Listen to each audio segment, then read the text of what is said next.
Hi, this is Monica from Huckleberry Mountain Botanicals School of Herbalism, and I'm here with Lindy. Oh yeah. No, I go Lindy, and then you go Lindy, my daughter.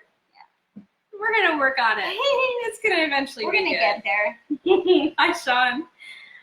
Okay, so today we're gonna be mixing up a sleepy time elixir. Something that you can take an hour or so before bed. Hi, Miranda. Hi, Miranda. An hour or so before bed, just, a tablespoon or something. You'll have to kind of gauge your own reaction to it. And it will help you relax and go to sleep, especially if you have, those spinning thoughts and you just can't seem to shut off your brain. So the herbs that we have today are ashwagandha, which is really an adaptogen, but it's a calming adaptogen, which is really awesome. Skullcap, linden. Linden is sort of our star this week. It's been in everything that we've made, right? Yeah, I was yesterday in our the tea, the sun tea, the tension tamer tea, and then the tea blend. I think the day before, no, or maybe not. What did we make? It was the tea blend. It was the calming tea blend. Yes. Yeah. Either way, I don't know. It's a star. I watch our own videos. We're really focusing on nervines this week. Yes, exactly. This week was all about nervines and calming relaxants. And then our last one will be chamomile. And everybody, that's kind of a common, relax, help you sleep herb. And we'll be adding that. And not only does it taste good, but it does have that relaxing nervine. It's not a super strong, like sedative, but it calms the body down, and then it allows the things more like skullcap, which is a little bit of a stronger sedative, to kind of kick in a little bit more effectively. So the first thing you're going to want to do is powder your herbs. With ashwagandha, I highly suggest getting powdered ashwagandha because it is a root. It is extremely difficult to get to a powdered state, like really difficult. And you can, though, do it. You can put it in there and then sift it and then blend it some more, sift it and then do it some more and sift it. But it may not get to that powdered state. Although, when we're making this, because we're going to be making a tincture, it's not a huge deal. But if you were adding ashwagandha to, say, like a tea or, maca, like balls, like the maca bites, the powder, yeah, like the power bites that we make, you would want it powdered. Otherwise, it's weird and it has like little sticks and stuff, which isn't good. So we're going to do 2 tablespoons of ashwagandha. And ashwagandha is one of those things that you should be taking in the evening anyway. That's kind of that evening to sort of relax and help your body to adapt better to stress. We probably can just put 3 or 4 tablespoons in there, and then maybe 3. Let's try 3. 2. Yeah, that's probably good. We actually only need 1 tablespoon of this, I forgot. So we're going to do 2 tablespoons ashwagandha, 1 of powdered skullcap, 1 of powdered linden, and 1 of powdered chamomile. Some of these will be easier to powder, and they're not as bulky already, so. And this is another suggestion. It's not a necessity, but a suggestion is have one of your coffee grinders set aside for herb grinding. Yeah. It's a total pain if you have to share your herbs and your coffee because you really have to wash them between herbs and coffee. Your coffee is going to taste herbal, which if you don't mind, that's not a big deal.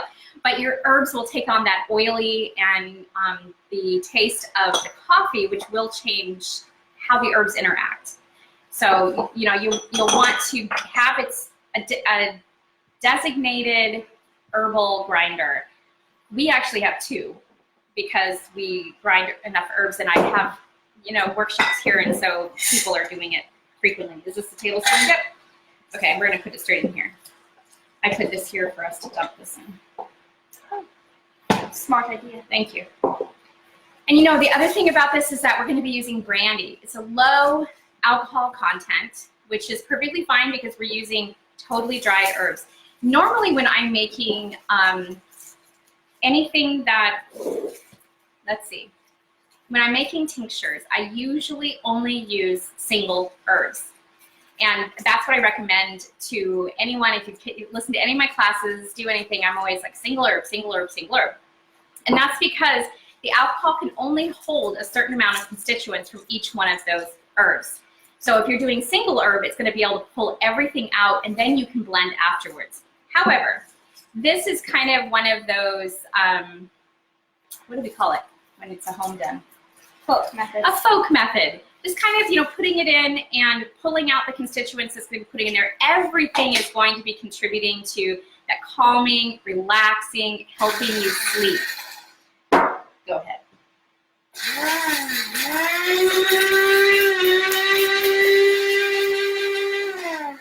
Just see how it's sitting here. Oh, wow. It powdered really well, apart from that one weird thing.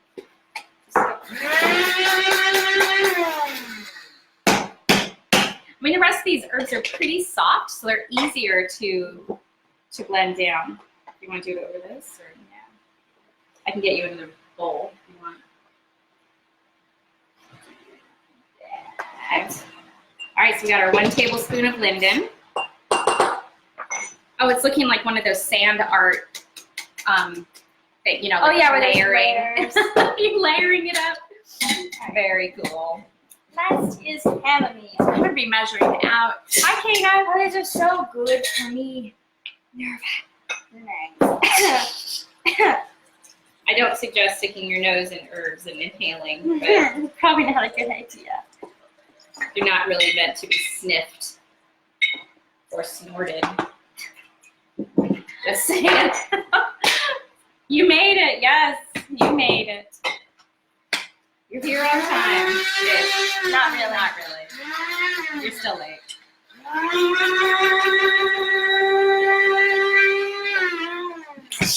The reason we shake it is because it moves the herb around a little bit better.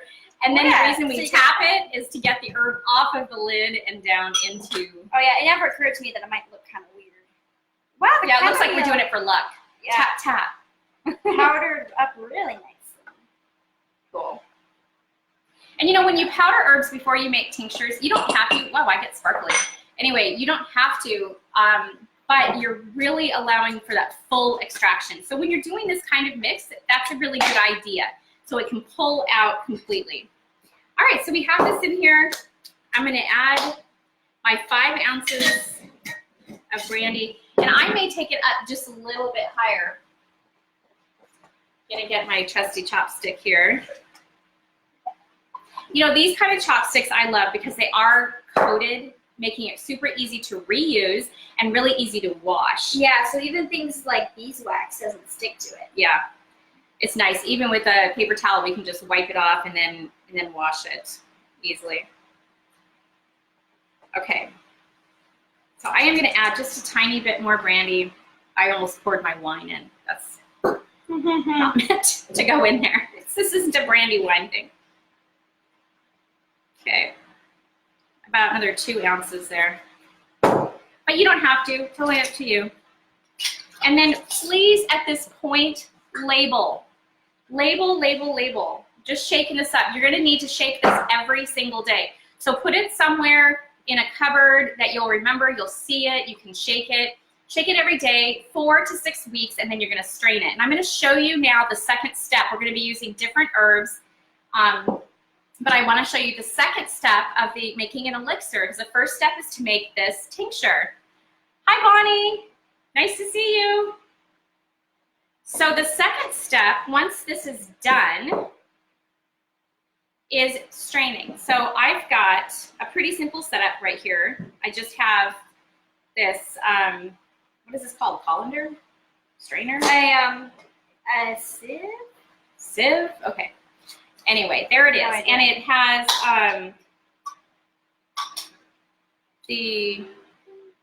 what is this called? Cheesecloth. Cheesecloth. Literally, I'm having a hard time remembering. I need to be taking some rosemary or something. All right, I'm just gonna pour this in here. Allow it to strain a little bit. See, Lindy sometimes is my brain, and when she's busy doing something else, that means my brain is doing something else. All right. Keeping it in this cheesecloth just makes it a lot easier. This is really syrupy because I've got some cinnamon and what do we have in here? This is cinnamon, ginger and orange. Yum! This was actually intended to be a Hey, Heather! the aromatic half of our bitters. Yes. Can you open that lid for me? Where are the bitters? They're in there, too. They're probably very bitter. Probably. Okay, here's the whole. All right, and I've got my potato ricer, and this is great for getting out that last little bit at the bottom that you just can't ever get at.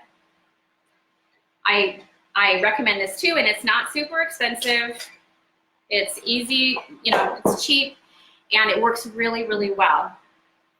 So here we've got our tincture. So the slime. It's from the ginger, probably. So we've got 3 ounces. So I also need to add 3 ounces of honey. I'm gonna do this one first. So we're adding equal amounts of honey as there is liquid. Yep. So once you get yours strained, you'll measure it out, and then add equal amount of honey, and that is going to create your elixir. If you don't want it to be that sweet, you don't have to add that much honey. Please use raw honey though, and and preferably organic, local if you have it. That would be really great. And you know what? Keep these little honey bears because they're nice and convenient to put other honey in, especially if you get it in jars or something. And if you can, get very raw honey. Right. As opposed to Just raw raw. honey. Just Wait. raw honey. Where is it? There we go. This is very raw honey. We just couldn't figure out what the difference is between raw and very raw. But, if you've got the option for very raw, why not get very raw? All right. Need some more? You know what? We're just at, 5 ounces. So I think I'm just going to stick with this. All right. I'll begin to make the label. Yes, and then again, label, label, label, label. So this is a ginger. This one's a ginger, cinnamon, orange elixir. You know what? We'll be using this for drinks or something. Yeah. Alcoholic drink. Not me. Not you. Cinnamon. But it'd be good in sparkling water. Oh, yeah. Or it kind of reminds me of Christmas. Totally. You could probably add this like to wassail. Is there anybody else make wassail around the holidays? Yeah, wassail is nice. Ginger, cinnamon, and orange. Orange. Yeah, this would be really nice. It's very warming, stimulating. Yeah, because it's got the ginger and cinnamon. And all those aromatics. Even adding it probably to a red wine would be really nice. It would be like an infused wine. And then you're, adding some brandy to your wine. I mean, you basically did a fortified wine, which is great with some of that wonderful. Yes, and it's spicy. That ginger's got it going on. Taste it. Wow. So when labeling, you want to do Some ginger spice to help your future self. Obviously, put the name, like what it is. So it's an elixir, and then preferably all the different herbs that are in it, and then the date. And like for example, when I made this, I put the percentage of alcohol and what kind of alcohol it was, and this is alcohol. I can't drink this. Well, it's a tincture. I mean, anyway, yeah, what kind of alcohol you use. So in this case, you put brandy, and you can even put something like, 80% or whatever it is. And you can put the date that you made it. And if you want, you can put a second date saying this is the date that it's done. So that when you're going through your cupboards, Trello is a nice way to keep track of that as well. Yeah. So you've got your sleep elixir, and in 4 weeks after shaking it every day, shake it every day. If you're using fresh, you don't have to do that. But when you're using dry, you really do. You need to keep that moving and going in there. And the beauty of using the powdered herbs in this is that there's no threat of them going above the alcohol. They'll always stay inside the alcohol. True. So you won't, have any kind of air exposed and making sure that, that everything's staying under. It makes it much, much easier. And then when your 4 weeks is up, strain it, measure, add equal amount of honey, and you've got your sipping elixir. Really easy way to get your sleepy time herbs in the evening. All right, so if you make this, let us know. And I don't think we cover elixirs in our herbal prep course, but we cover, if you're interested in other preparations of oxymel, all kinds, then sign up for our herbal preparations course. Yeah. All right, so tomorrow will be our Friday, and we'll be making our Friday. Thursday is the new Friday. Thursday's the new Friday. Making up a delicious beverage. I can't remember which one we're doing, but I bought a new shaker. So it won't get stuck. Exactly. So we'll be testing that out tomorrow. So hope to see you then. Until next time, health and joy. Bye.